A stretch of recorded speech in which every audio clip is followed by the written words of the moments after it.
السلام عليكم ورحمة الله. وعليكم السلام ورحمة الله تعالى وبركاته. السلام ورحمة الله. السلام عليكم ورحمة الله. السلام عليكم.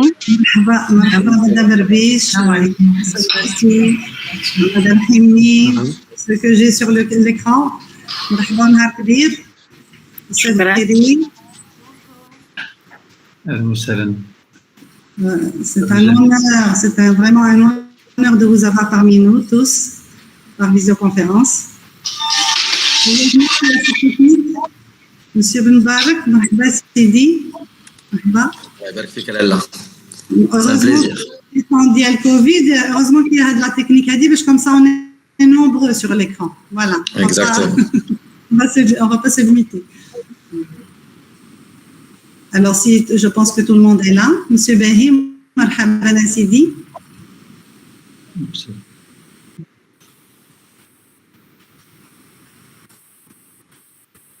السلام عليكم. Marhaban. Alors, Monsieur Khawi, vraiment merci, c'est un honneur de vous avoir tous. Marhaban, nahar kbir. أهلا وسهلا. Alors, si vous permettez, je pense qu'on va donner le coup d'envoi, Inch'Allah. C'est bon? Très bien. Je vais donner la parole à mademoiselle Manar. مرحبا تفضل لنا. مرحبا. أسعدكم الجميع كل باسمه وصفته.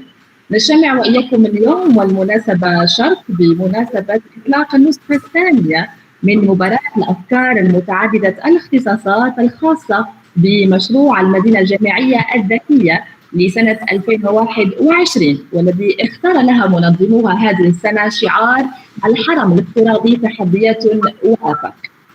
إلى مشروع المدينة الجامعية الذكية الذي يندرج ضمن مجلس مقاطعة أجدال الرياض، والذي يتمحور حول توظيف البحث العلمي لفائدة تنمية المجال الترابي. يدخل ضمن المبادرات النوعية والرائدة لمجلس المقاطعة، ويعود اختيار تراب مدينة العرفان لإقامة هذا المشروع إلى اعتبارات موضوعية أساسية، من أهمها تواجد جامعة محمد الخامس وتمركز أهم المؤسسات العلمية والكليات ومعاهد التعليم العالي بهذا الفضاء الحضري الكبير. وتتمكن هذه المباراة من إبراز الطاقات الإبداعية وملكات الاختراع لدى الطلبة الباحثين، كما ستتيح لهم المشاركة في تحديد حاجياتهم وتحقيق تطلعاتهم للعيش في بيئة مستدامة، كما ستمثل آلية لتوظيف الذكاء الجماعي للإبداع والتشجيع على الابتكار والبحث العلمي. إن اجتماعنا اليوم في هذه النسخة الثانية من مشروع المدينة الجامعية الذكية العرفان، والذي يعتبر ثمرة شراكة ما بين جماعة الرباط وكل من المركز الوطني للبحث العلمي والتقني وجامعة محمد الخامس ومجموعة من هيئات الشراكة، المعهد الوطني للتهيئة والتعمير، معهد الحسن الثاني للزراعة والبيطرة، المدرسة الوطنية العليا للمعادن بالرباط، مدرسة علوم المهندس، المدرسة الوطنية للهندسة المعمارية، مدرسة علوم المعلومات، المعهد الوطني للإحصاء والاقتصاد التطبيقي، والمعهد العالي للإعلام والاتصال. إذا اجتماعنا هذا يؤكد على جدية وطموح هذا المشروع الذي يعود هذه السنة ليس فقط ليتوج مدينة العرفان كمدينة للعلم والمعرفة، بل أيضا كمدينة ذكية ومستدامة ومنفتحة على محيطها ومواكبة لرهانات الرقمنة. طبعا هذه النسخة أيضا لها مجموعة من الأهداف التي تتمحور في 5 محاور، وأساسا أهم المحاور لدينا محور الخدمات الرقمية لفائدة الطلبة والأساتذة الجامعيين، إلى جانب المحور العمراني والتهيئة المجالية، المحور الأكاديمي، وأخيرا وليس آخرا محور التنشيط لفائدة الطلبة. لحظة الحضور الكريم، سنستمع وإياكم لكلمة السيدة رئيسة مجلس مقاطعة أجدال الرياض السيدة بديعة بناني لتقدم كلمتها الترحيبية بالمناسبة، فلتتفضلي مشكورة سيدة بديعة. شكرا جزيلا، شكرا للحضور الكريم، شكرا لك على تقديمك. بسم الله الرحمن الرحيم، والصلاة والسلام على المصطفى الأمين وعلى آله وصحبه أجمعين. السيدة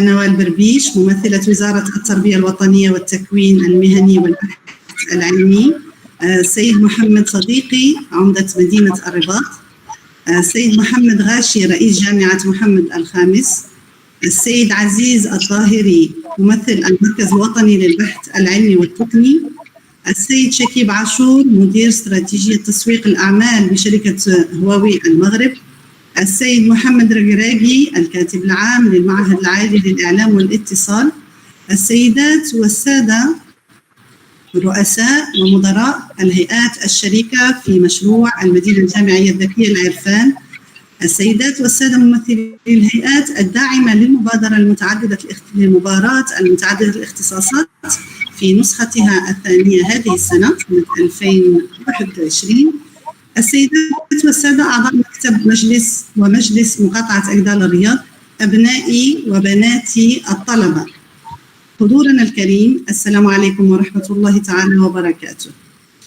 في سياق الانخراط المسؤول لمجلس مقاطعة أجدال الرياض في تهيئة مجاله الترابي موازنة مع مشروع التهيئة الكبرى الرباط مدينة الأنوار في أفق تحويله إلى فضاء ذكي بتنسيق مع مختلف الشركاء المؤسساتيين وتعزيزا لانفتاحنا على محيطنا الجامعي وتتويجا لجهود التنسيق والتعاون مع كل من المؤسسات الجامعية والبحثية وبدعم من الهيئات الشريكة، نعطي اليوم الانطلاقة الرسمية للنسخة الثانية لمباراة الأفكار المتعددة الاختصاصات الخاصة بمشروع مدينة العرفان تحت شعار الحرم الافتراضي تحديات وآفاق، والذي نتوخى من خلالها الإسهام في تحويل هذه الوحدة الترابية المحلية إلى مدينة مستدامة وذكية.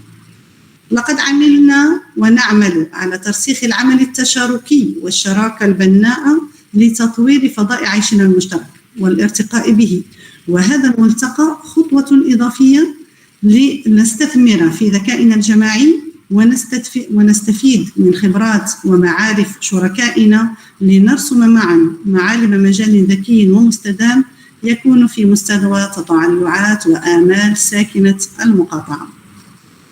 إن نجاح هذا الفضاء هو هذا الملتقى هو ثمرة تعاون وتعاضد لعمل مشترك بناء ومنتج مبني على الثقة المتبادلة والتكامل في الوظائف والحرص على إنجاح كل الأوراش ذات الاهتمام المشترك للنهوض بالبحث العلمي وتوظيفه في تنمية المجال الترابي، وهو ما يطرح علينا سوية المزيد من تضافر الجهود لترسيخ المكتسبات وكسب المزيد من الرهانات. لقد سعينا سوية إلى بناء جسور بين الجماعات الترابية والهيئات البحثية، بين جامعة محمد الخامس ومؤسسات تعليمية تابعة لقطاعات وزارية مختلفة، بناء جسور بين مؤسسات من القطاع العام وأخرى من القطاع الخاص، وكذلك جسور بين بعض مؤسسات التعليم العالي والبحث العلمي ومدارس التعليم الإعدادي والثانوي التأهيلي. والآن وقد التأم جمعنا لإعطاء الانطلاقة للنسخة الثانية للمباراة المتعددة الاختصاصات، لا يسعني إلا أن أتوجه بالشكر الجزيل للسيدات والسادة أعضاء لجان الحكامة الخاصة بهذا المشروع، بدءا بلجنة القيادة ومرورا بثلاث لجن للحكامة التي انبثقت عنها لجنة القيادة، ووصولا إلى لجنة التنظيم التي أمضت ساعات طوال وبذلت جهودا معتبرة لإخراج هذه نسخة سنة 2021. وأجمل الثناء هنا، لا تفوتني الفرصة أن أجمل الثناء لطلبة المعهد العالي للإعلام والاتصال الذين أنجحوا وأنجزوا كل الوسائط الإعلامية لهذا البحث، وكل الشكر والعرفان كذلك للهيئات الممولة والداعمة لمسابقتنا، شركة هواوي المغرب والمؤسسة المغربية للعلوم المتقدمة والإبداع والبحث العلمي مصير، ووكالة التنمية الرقمية لديدي ووكالة المغربية للطاقة المستدامة مازال وكلوستر المغرب الرقمي وجمعية مهندسي المدرسة المحمدية.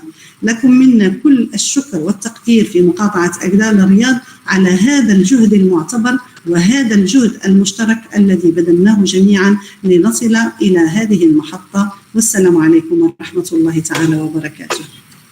شكرا لك سيدة بديعة بناني رئيسة مجلس مقاطعة أجدال الرياض على كلمتك الترحيبية، وبدوري طبعا أجدد الترحاب بكل الحضور الكرام. أما الآن حضورنا الكرام سنصل وإياكم إلى لحظة مهمة، وهي حيث سنشاهد شريط سيوثق لأبرز وأهم اللحظات التي عرفتها النسخة الأولى لسنة 2019 وحول مباراة الأفكار المتعددة الاختصاصات، والتي حتما كانت لحظات لا تنسى بالنسبة للمتابعين. فلنشاهد.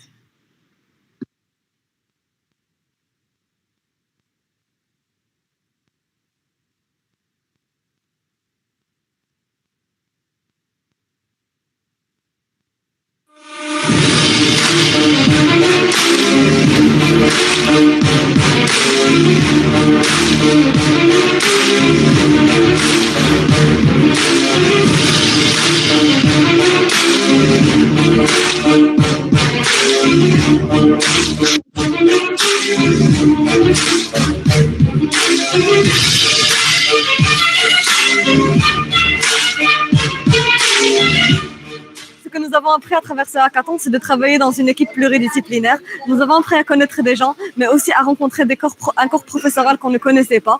C'était très intéressant du point de vue que cette démarche, c'est une démarche de projet que nous expérimentons en cours, mais dont nous n'avons pas eu la chance d'expérimenter sur un terrain qui est assez concret, et de voir devant un jury qui nous pose différentes questions et nous adapter à plusieurs volets.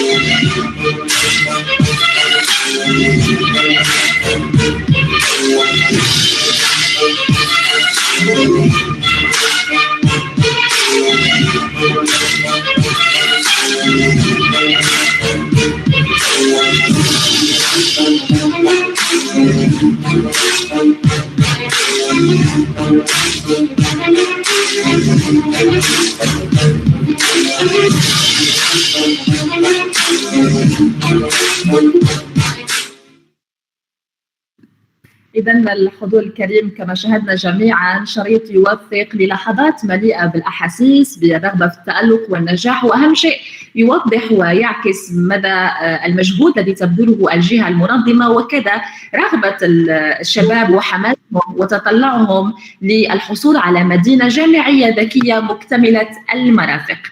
الآن نواصل أمسيتنا معكم الحضور الكريم، وأدعوكم اللحظة للاستماع لكلمة السيدة ممثلة وزارة التربية الوطنية والتكوين المهني والتعليم العالي قطاع البحث العلمي السيدة نوال بربيش، فلتتفضل مشكورة.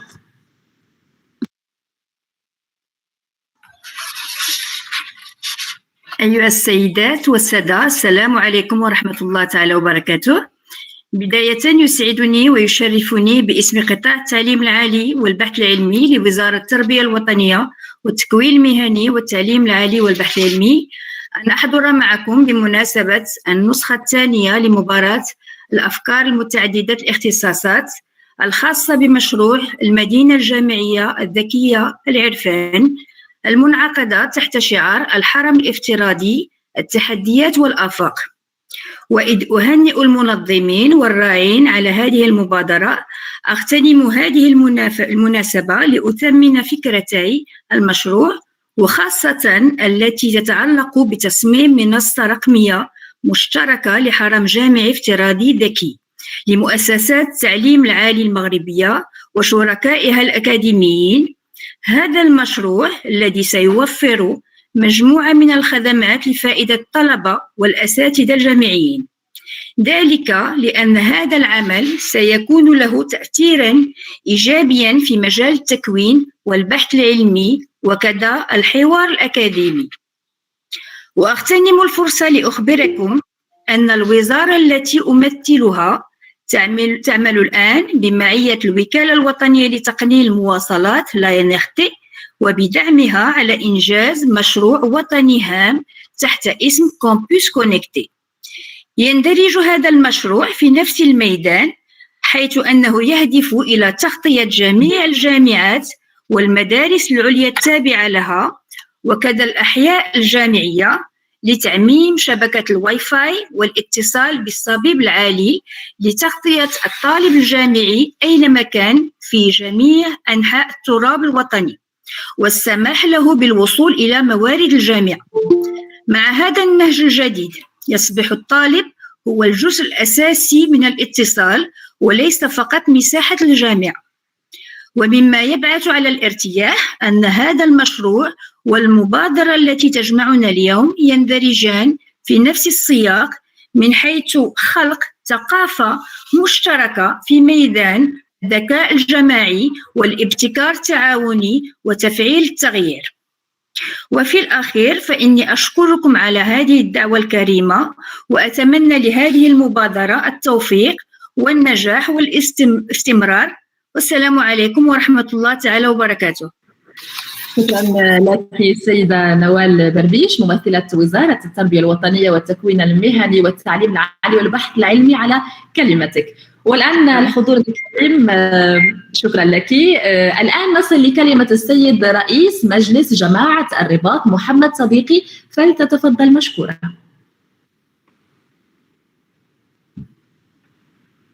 بسم الله الرحمن الرحيم، والصلاة والسلام على سيدنا محمد وعلى آله وصحبه أجمعين. اسمحوا لي أن أتلو كلمة بالفرنسية على أساس أنه لم نتحرر بعد يعني من هذه اللغات اللي هي مطلوبة أن نتعلمها، نعم، ولكن لا بد أن نجتهد وأن نتقن ونتكلم لغتنا، وخصوصا في الجوانب العلمية. هذه كلمة هيئت لي من طرف يعني الإدارة، ولو أني أشرفت على بعض مضامينها، ولكن لا بأس أن أتلوها عليكم باللغة الفرنسية لكي لا أبخسها يعني حقها. Monsieur le Président de l'Université Mohamed V, Madame la Présidente de l'arrondissement de Agdal Riyad, Messieurs les directeurs des instituts et écoles supérieures, merci Messieurs les présidents s'ils sont là, parce que je ne connais pas tous les présidents, s'il y a des présidents des communes qui assistent avec nous à ce hackathon, Messieurs les vice-présidents élus locaux, représentants de la société civile et du secteur privé bien sûr, représentants de la presse, honorable audience. Tout d'abord, je souhaite la bienvenue à tous ceux qui ont répondu présent à notre invitation pour cet événement précieux qui célèbre le monde éducatif. Le soutien, c'est-à-dire le monde et ceux qui soutiennent ce monde éducatif et qui le promeut, et surtout qui promeut sa compétitivité et son rayonnement. Je remercie également les participants inscrits dans cette deuxième édition du hackathon Smart Campus Medinat Al-Irfan, que je me réjouis d'accompagner conjointement avec l'arrondissement Agdal Riyad et les prestigieux partenaires de ce projet. Cette édition, organisée dans une conjoncture économique et financière très difficile et qui est marquée pas seulement au niveau de notre pays, mais à l'échelon mondial par la crise sanitaire du Covid-19, par un ralentissement de la croissance et de la dégradation des conditions de vie, accompagné de multiples défis socio-économiques à relever. Il met la jeunesse, c'est-à-dire cette conjoncture tout entière, met la jeunesse et l'économie locale ainsi que la gouvernance au centre de nos préoccupations tous.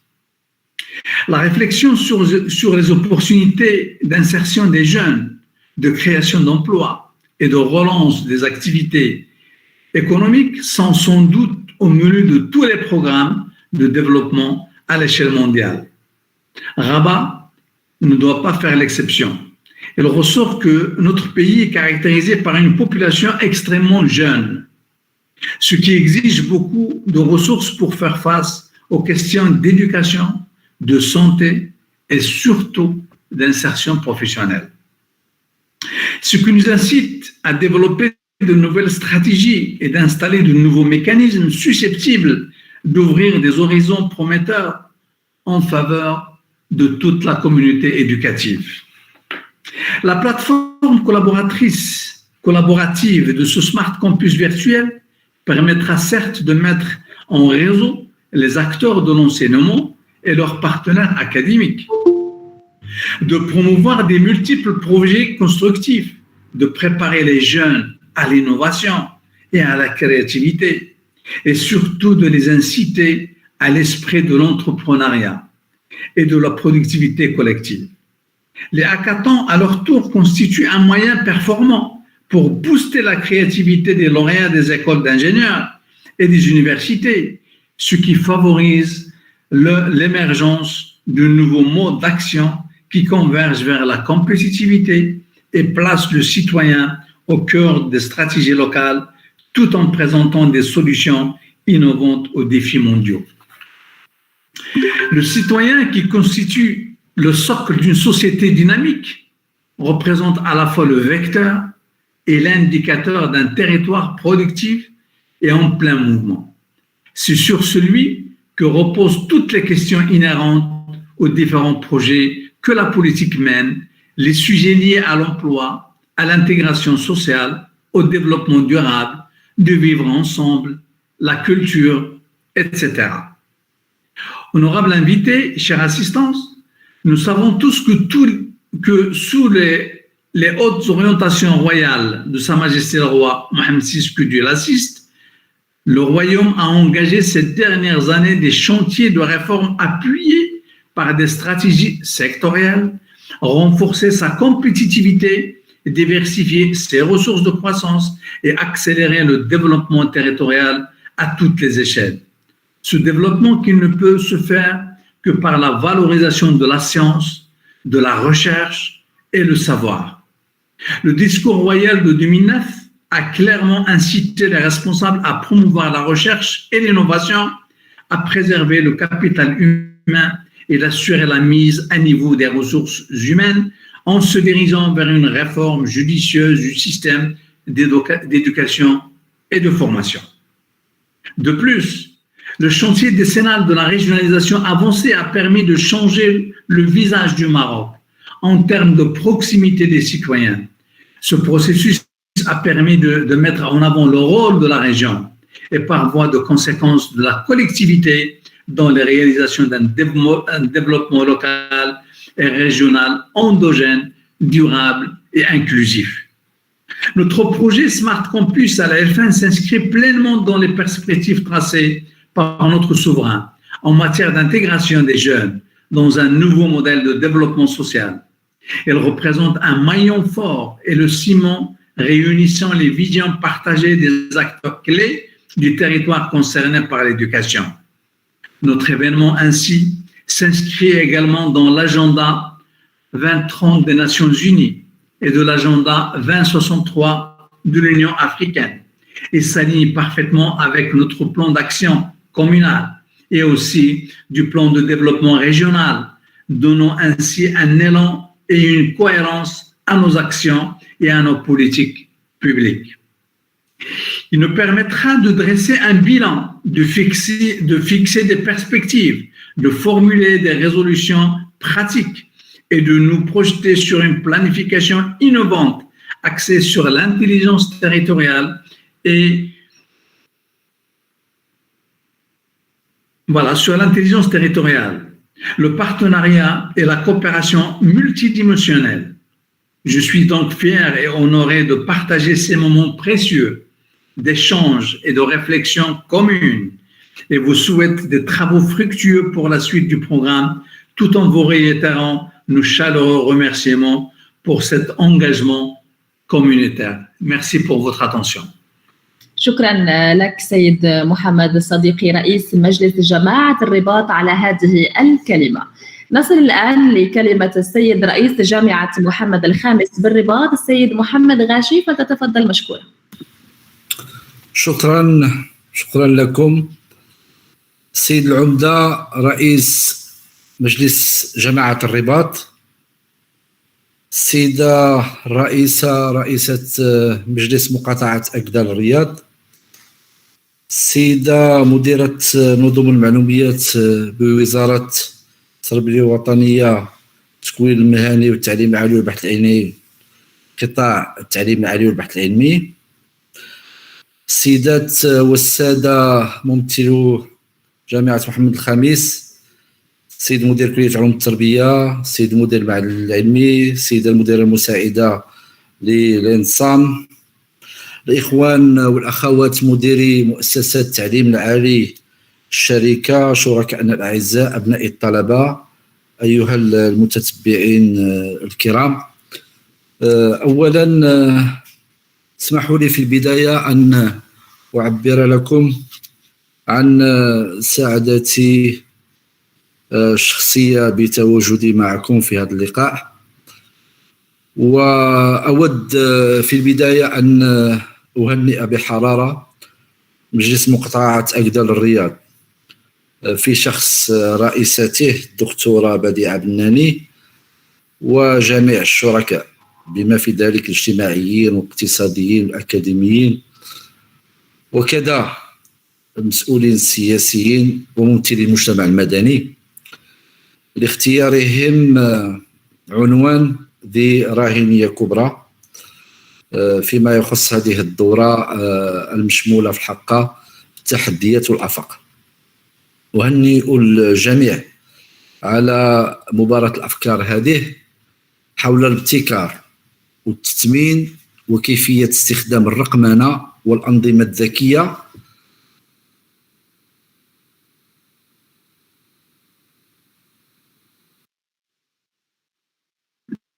سيد محمد غاشي، لم نعد نسمعك. هل تسمعني سيد محمد؟ إذن على ما يبدو ربما هناك مشكل تقني. سيد محمد غاشي، هل تسمعني؟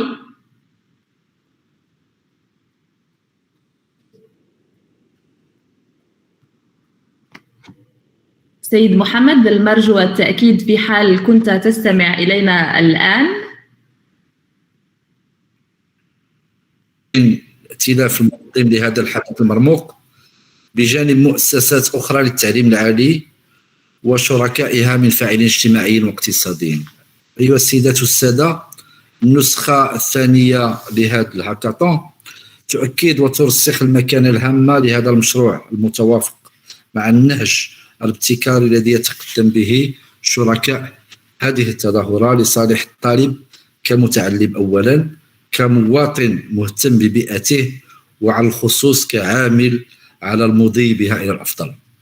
ومن هذا المنبر أريد أن أعبر عن افتخاري الكبير بالقيم التي تحملها هذه المبادرة، فوراء الابتكار والتثمين تكمن صفة الذكاء الاجتماعي والبناء المشترك والتضامن وروح الانفتاح، كلها قيم لطالما شكلت مبادئ عمل جامعة محمد الخامس. وبالفعل جامعتنا كمؤسسة للخدمة العمومية ومجندة في الصفوف الأولى تمكنت من التجاوب بسرعة وباستباقية في مواجهة تأثيرات وتبعيات الحالة الوبائية التي عرفناها ونعرفها جميعا، وكذا وتيرة التعليم، وذلك بتفعيل المنصات المبتكرة والمخصصة اللازمة لاستمرارية التعليم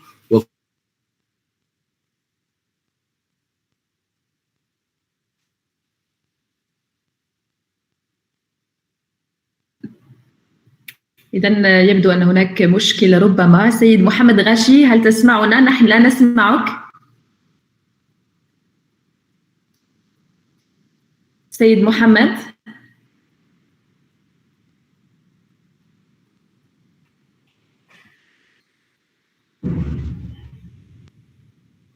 سيد محمد غاشي، هل تسمعنا؟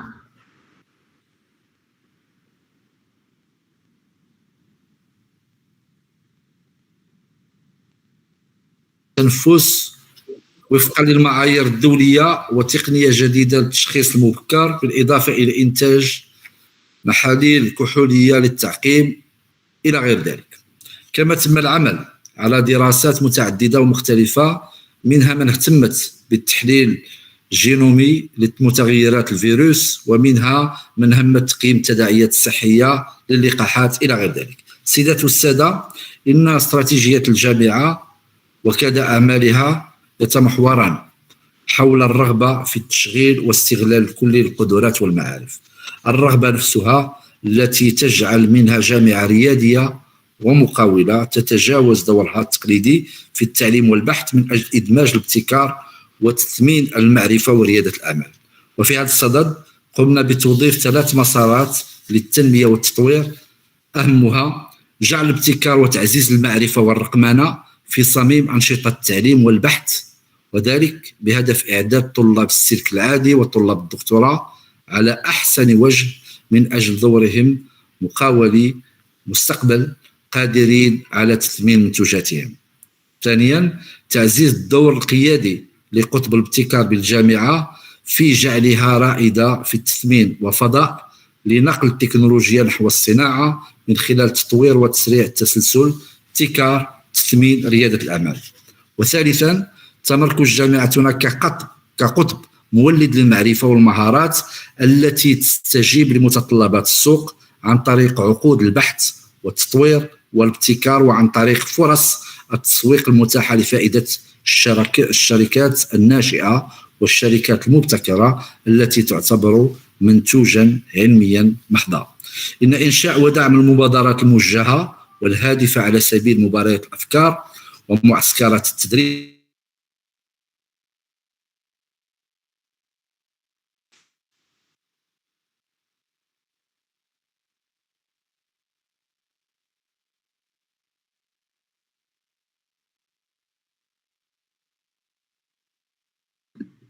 سيد محمد غاشي، هل تسمعني؟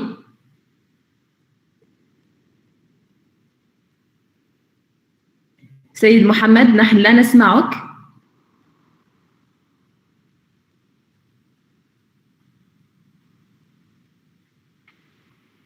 سيد محمد. ووطننا العزيز، لكل المواهب المشاركة أتمنى لكم منافسة جيدة، ولا تنسوا أن تطلقوا عنان إبداعكم، والسلام عليكم. شكرا جزيلا لك سيد محمد غاشي رئيس جامعة محمد الخامس بالرباط على هذه الكلمة. عدو اللحظة سيد عزيز الطهير ممثل المركز الوطني للبحث العلمي والتقني لإلقاء كلمته. سيد عزيز فلتتفضل مشكورا.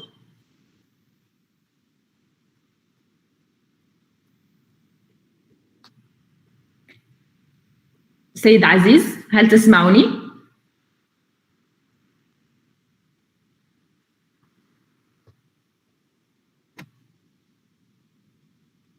سيد عزيز،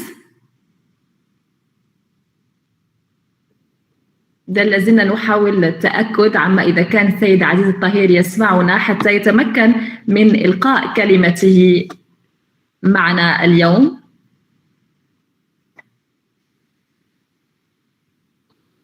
سيد عزيز، هل تسمعني؟ سيدة منطقة غير متواجد معنا. حسنا، طيب سيد عزيز الطهير غير متواجد معنا كما تم إخباري الآن، لا بأس. الآن نستمر في الاستماع لكلمة حضورنا، والآن مع السيد شاكيب عاشور ممثل هولبي المغرب، فليتفضل مشكورا. سيد شاكيب. Bonjour, est-ce que vous m'entendez? Oui. Très bien. Mesdames, mademoiselles, messieurs, chère audience, je suis ravi d'être là parmi vous. Permettez-moi de vous remercier au nom de Huawei de m'avoir invité à prendre part à cette cérémonie de lancement officiel de la 2e édition du Hackathon Smart Campus Medinat al-FM.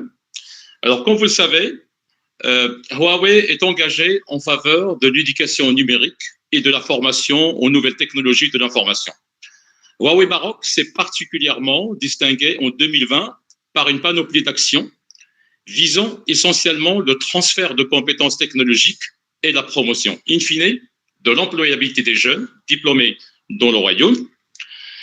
Permettez-moi aussi de partager avec vous quelques chiffres. Aussi, près de 900 étudiants ont eu des certifications techniques professionnelles avec Huawei sur différentes technologies, sur 5G, sur l'intelligence artificielle, sur Big Data. D'ailleurs, les étudiants marocains bénéficiaires de ce programme sont les seuls à l'échelle continentale à être certifiés 5G. Donc, nous avons eu la chance d'avoir les premiers certifiés à l'échelle du continent africain, et ce sont des Marocains qui ont suivi ces cours, qui ont été certifiés sur les technologies 5G. Le Maroc est parmi les top mondiaux dans les plusieurs certifications par rapport au programme ICT Academy donc, que nous offrons. Donc, je rappelle que le programme ICT Academy que nous offrons, c'est une plateforme en ligne, gratuite, à la disposition des étudiants, des professeurs. Et cette plateforme est animée par une équipe locale marocaine. Et cette plateforme, elle permet de former des talents. Donc, nous avons fait une compétition donc, entre différents pays. Et le Maroc a brillé par un certain nombre de technologies. Donc, des étudiants qui étaient certifiés sur le cloud computing, ils se sont classés parmi les premiers dans une compétition qui comptait 56 pays. Donc ça, c'est quelque chose de très important à rappeler. Et aussi, pour finir, ce que je souhaite partager avec vous, c'est que la poursuite de ce programme de Huawei ICT Academy, c'est un programme que nous avons intensifié depuis le début de la pandémie. Dès le début du confinement, nous avons lancé un programme qui s'appelle Maroc Go Digital, et nous avons mis en place une équipe locale marocaine pour animer cette plateforme. Donc, nous avons eu un engouement de la part des étudiants qui se sont connectés sur cette plateforme pour suivre des cours. Et beaucoup d'étudiants, ils ont même sauté le pas, ils ont passé des examens, ils ont été certifiés. Et ces certificats sont des passeports pour l'emploi. Alors, plus que jamais, la formation des jeunes et des talents digitaux est une priorité pour Huawei Maroc, en phase avec les souhaits de Sa Majesté le roi Mohamed VI, que Dieu l'assiste.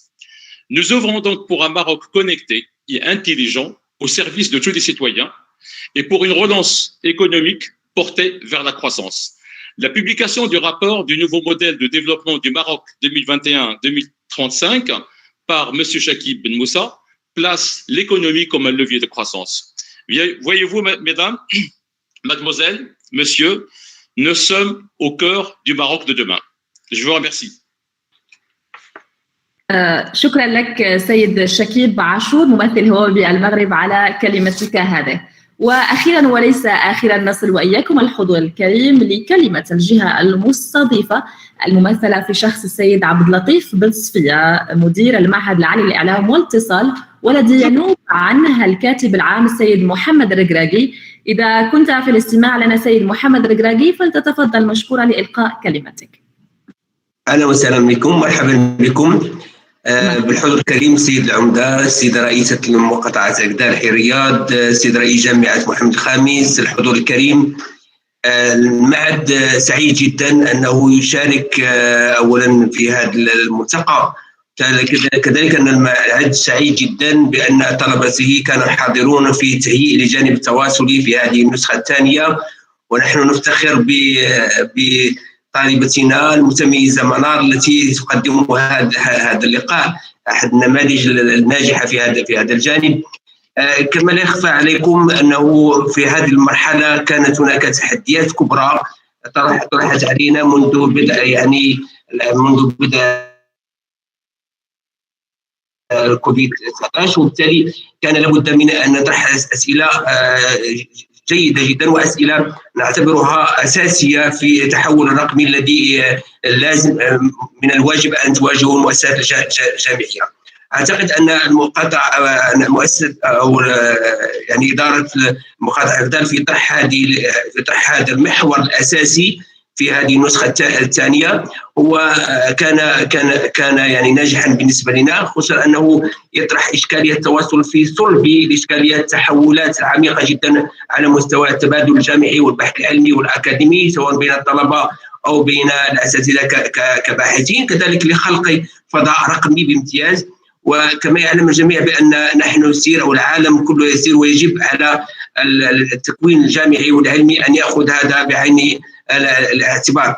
المعهد باعتباره مؤسسة جامعية متخصصة، والجامعة والمؤسسة الوحيدة يعني الوحيدة العمومية متخصصة في هذا الجانب، يعتقد بأن يعني حضوره يجب أن يكون حضورا قويا في تطوير وفي إنجاح هذه النسخة، وإنجاح كذلك يعني النسخ في المستقبل، باعتبار أن التواصل يعني صلب الإشكاليات التحولية المعرفية والأكاديمية، وكذلك في صلب التحول الذي يعرفه المجتمع.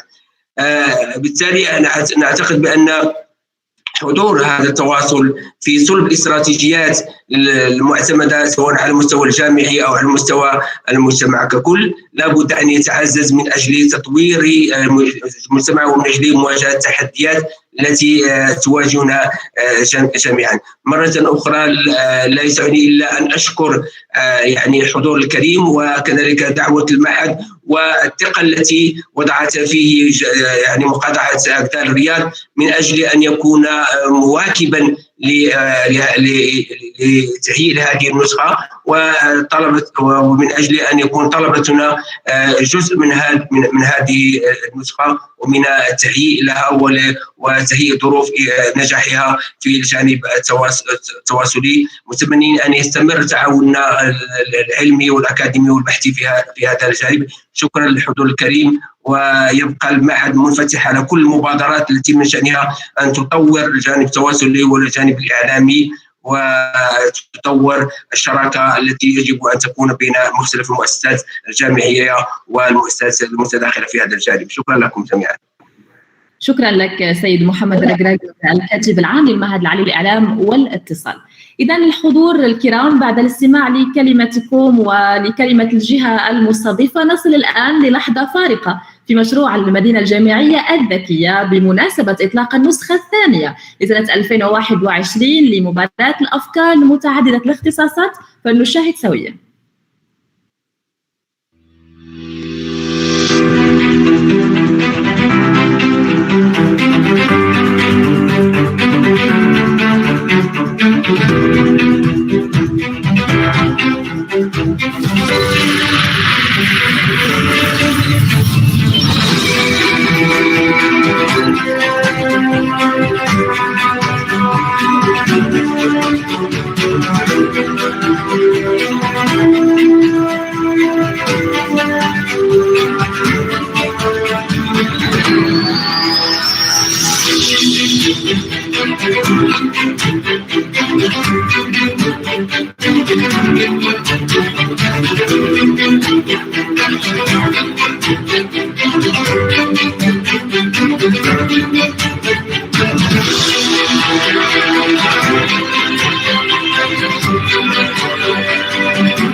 إذا الحضور الكرام، أجدد ترحابي بكم مرة أخرى بعد مشاهدة هذا الشريط الذي أعطانا فكرة عن يعني النسخة الثانية من مباراة الأفكار المتعددة الاختصاصات. أدعوكم الآن للترحيب معي بالسيد مدير معهد سمارت لاب السيد إبراهيم البحيري، ممثل اللجنة المنظمة لعرض مراحل النسخة الثانية لمباراة الأفكار المتعددة الاختصاصات. سيدي إذا تسمعني فتتفضل مشكورا. سيد إبراهيم لا نسمعك.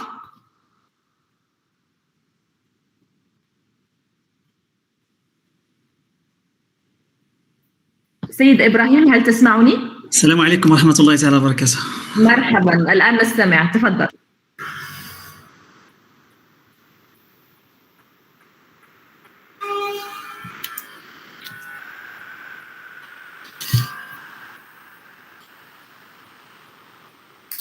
بسم الله الرحمن الرحيم. السلام عليكم ورحمة الله تعالى وبركاته مرة أخرى. Je vais essayer de présenter la feuille de route de ce concours en français, vu que la présentation a été préparée en français. Donc, mesdames, messieurs, chers honorables présents, bonsoir. Donc, je suis Brahim Beheri, directeur du laboratoire de recherche Smarty Lab de l'école marocaine d'ingénieurs, et je fais aussi partie du comité d'organisation de cet grand événement. Et au nom du comité d'organisation, on adresse nos remerciements, bien sûr, à Madame la Présidente du Conseil d'arrondissement et bien sûr à l'ensemble des personnes qui ont fourni un grand effort dans la réussite de cet événement.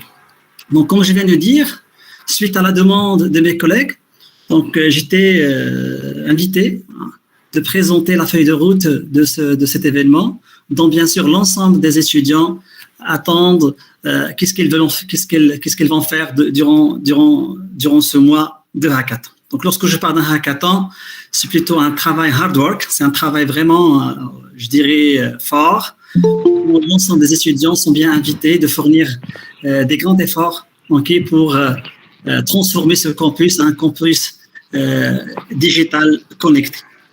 Je ne sais pas, est-ce que vous voyez ma présentation, non? Pas encore. C'est visible, non? لا أعلم عما إذا كان يظهر العرض على صوت الجميع. شخصيا لا يظهر لدي. الآن نعم.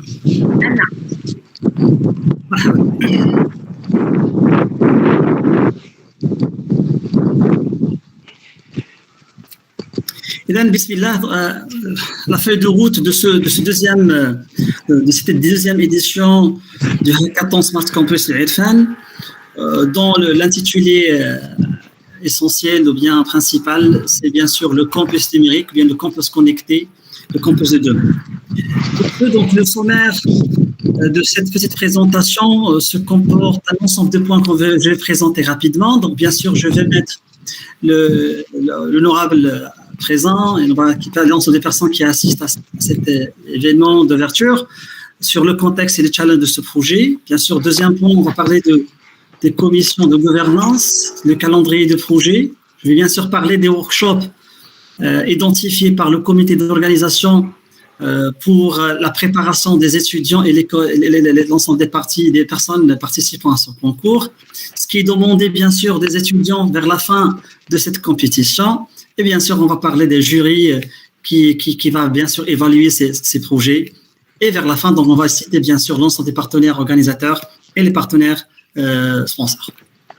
Donc, comme il était déjà mentionné pas mal de fois, donc, dans le cadre d'un grand projet lancé par le conseil d'arrondissement Agdal Riyad en parlant bien sûr de Smart Arrondissement, en l'occurrence le projet Smart Campus Madinat Irfan, l'arrondissement Agdal Riyad organise en partenariat avec la commune de Rabat, l'université Mohamed V, le CNRST et bien sûr un consortium d'établissements d'enseignement supérieur, la deuxième édition du hackathon, bien sûr le thème, le campus virtuel, challenge et perspective, réalisation d'un campus virtuel intelligent à Madinat Irfan avec bien sûr des services innovants.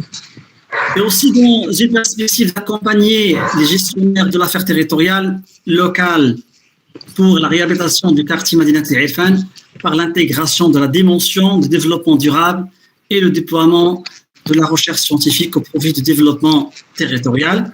Ce hackathon constituerait une opportunité, bien sûr, de déploiement d'une plateforme d'intelligence collective fondée sur les dynamiques de co-construction, l'intelligence collective, l'innovation collective et de conduite de changement.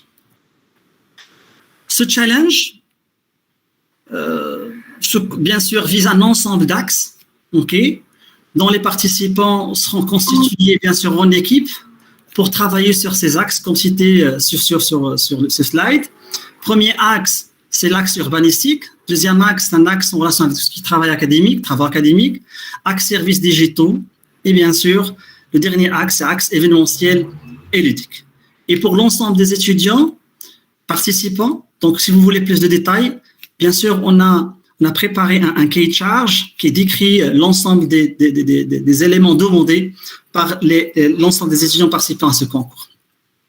Ce qui sera demandé vers la fin, donc il est réparti vers la fin. Donc le concours, il est composé, il est découpé en deux parties, une partie semi-finale et une finale. Dans la partie semi-finale, l'ensemble des étudiants sont censés envoyer des présentations de projets, une vidéo de démonstration de projet sur 2 minutes maximum, et bien sûr un prototype et une démonstration de projet. Une présélection des projets finalistes sera effectuée par un comité scientifique bien identifié. Une fois c'est fait, les finalistes sont invités pour présenter un pitch de 5 minutes le jour de la finale. À travers un ensemble de réunions, la commission de gouvernance, ça se dit comme quoi il faut créer un ensemble de comités pour la bonne gouvernance et la bonne gestion de ce grand projet. Et pour ce, donc, 4 comités ont été préparés et identifiés. Premier comité d'organisation, dont je suis un membre de ce comité. Bien sûr, Madame Fatima Zahra Belwadha de l'Université Mohamed V, Raja Saidi de l'ENSIA, Monsieur Mohamed Taha Janan de l'ENSAM de l'Université Mohamed V, Mouté Abd Samad de l'ISI, Madame Soumia Andalousi de l'arrondissement. Et bien, un deuxième comité des projets, commission de projet, qui est présidé par M. Abdelaziz Hadidi de l'INO, Mohamed Bouslikhan de l'IAV, M. Mourad Taha Janan de l'ENSAM, de l'Université Mohamed V, Madame Fatima Zahra Belwadha de l'Université Mohamed V, Madame Raja Saidi de l'ENSIA, M. Mohamed Bah Sliman de l'Université Mohamed V, Madame Karima Ghazouani de l'Université Mohamed V, M. Mohamed Sharqawi de l'NCMR de Rabat, M. Khalid Sharqawi de l'ISI et Madame Soumia Andalousi de l'arrondissement Agdal Riyad. Troisième commission de la communication et de l'information, composée de M. Yassir Al-Alami, de Noura Saad de l'Université, de Latif Kidaï de la faculté de l'Ulum Tarbiya, M. Ben Meissa de l'IMPT et Madame Soumia Andalousi. Quatrième commission financement et partenariat, présidée par Madame Badi Abnani, et bien sûr M. Mohamed Souhi et M. Anas Gdira et moi-même. Donc voici le calendrier. Après une discussion entre l'ensemble des personnes composant ce comité de gouvernance, bien sûr le comité d'organisation. On s'est mis d'accord sur un calendrier bien serré, bien sûr, mais il est vraiment bien identifié. Donc la date limite des soumissions des projets, il est prévu pour le 24 mai 2021. Juste après, c'est le lancement, donc c'est aujourd'hui, donc le lancement de Hackathon, c'est le 25 mai 2021. La date limite des soumissions des projets. La date limite des soumissions des projets. Oui. C'est le mois de juin. Mois de juin plutôt. Voilà, mois de juin. Ah, ok. Mois de juin. Ok. La restitution des livrables, c'est pour le 23 juin 2021. Une présélection sera programmée pour le 24 juin, dans laquelle on va sélectionner les finalistes. Un pitch sera programmé pour le 25 juin, dans lequel, bien sûr, on identifiera les gagnants qui seront primés le 26 juin, Inch'Allah, bidnillah. Chers participants, chers étudiants, donc serrez vos ceintures parce qu'on a planifié un ensemble de workshops dans l'objectif d'accompagner les étudiants et les participants à ce concours dans la réalisation de leur projet et bien sûr compléter un ensemble, je dirais, d'éléments que nous voyons, que nous estimons c'est très intéressant, ok, et surtout des informations en relation avec le soft skills et bien sûr un ensemble de rubriques complémentaires dans cette vision stratégique en relation avec le concours d'innovation de cette année, ok, qui est le campus virtuel. Donc, un workshop qui sera donc la première semaine, donc c'est donc juste ce samedi, Inch'Allah. Donc, on a planifié 3 formations, 3 workshops. Un workshop qui sera présenté par Shakib Achour, donc dont je salue l'effort, son effort fourni pour la réussite de cet événement. Un workshop sur tout ce qui est un workshop introductif sur le virtuel campus, éducation digitale et la digitalisation. Un deuxième workshop sur tout ce qui est design thinking présenté par Madame Jamila Hadri.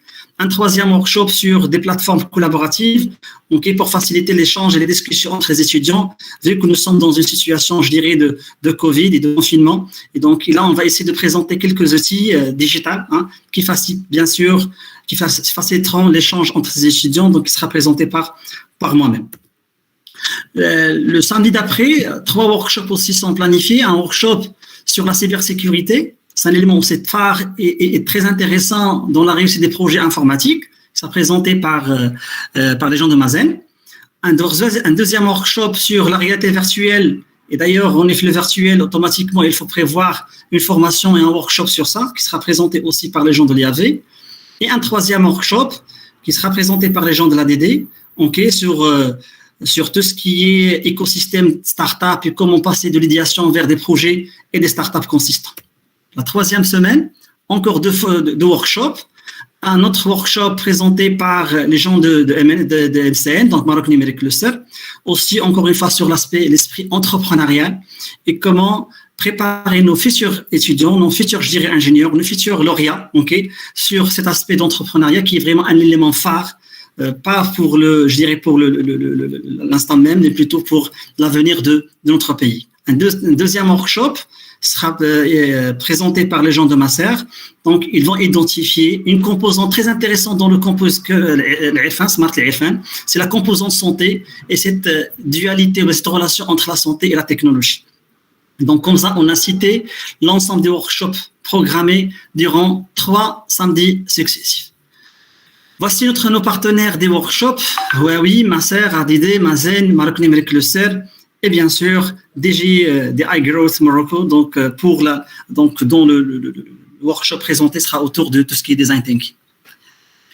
Pour faciliter le travail qui sera présenté par l'ensemble des étudiants, donc on a visé à identifier ce qu'on appelle des conseillers pédagogiques par établissement qui vont accompagner l'ensemble des étudiants partenaires, bien des étudiants participants dans la réussite de ce projet. Donc voilà, donc chaque entité partenaire dans ce projet, il y a déjà un conseiller pédagogique qui peut, je dirais, répondre aux questions, aux remarques et bien sûr résoudre s'il y a des problèmes au niveau d'équipe et ainsi de suite.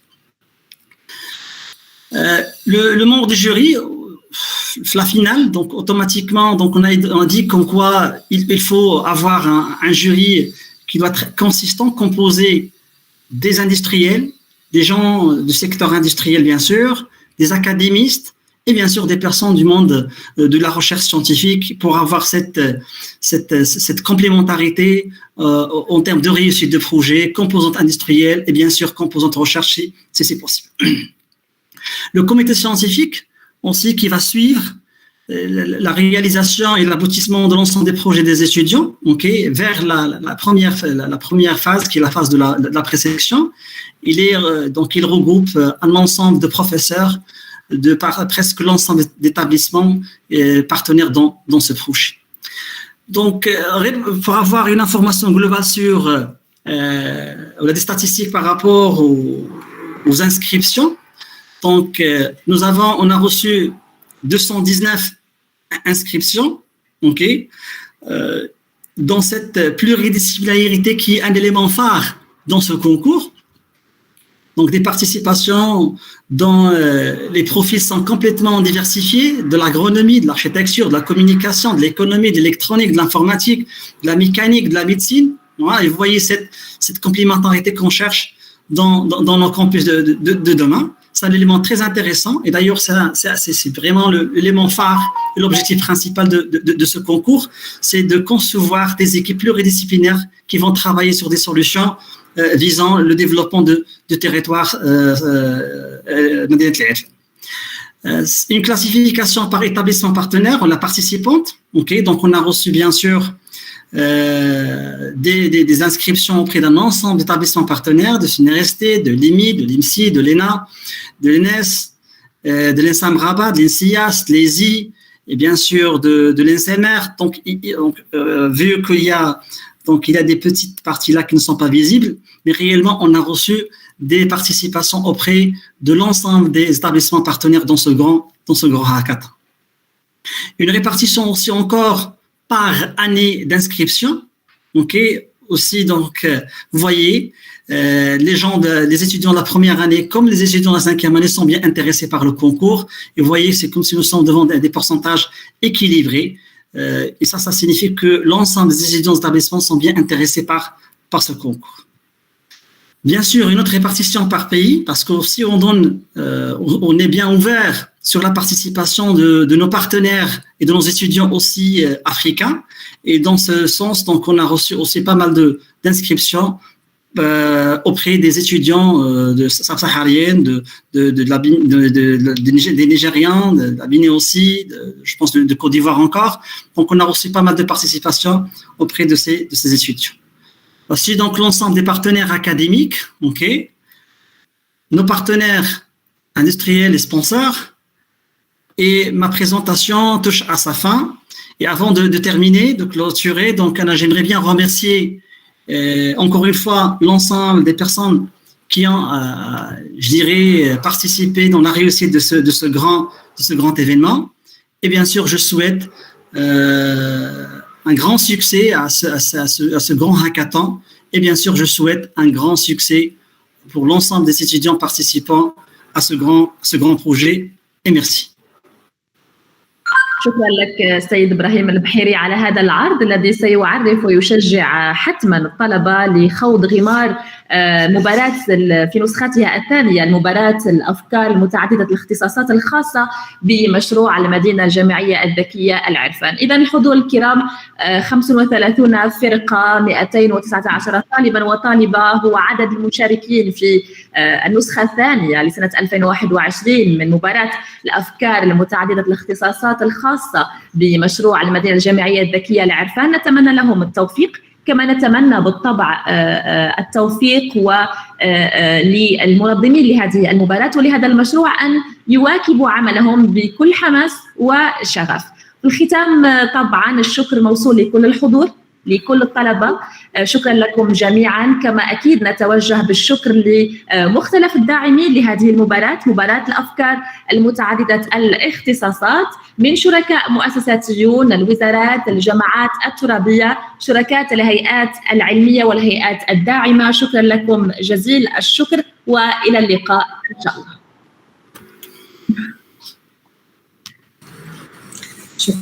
شكرا للجميع، شكرا على الحضور، شكرا للطلبة المتبارين.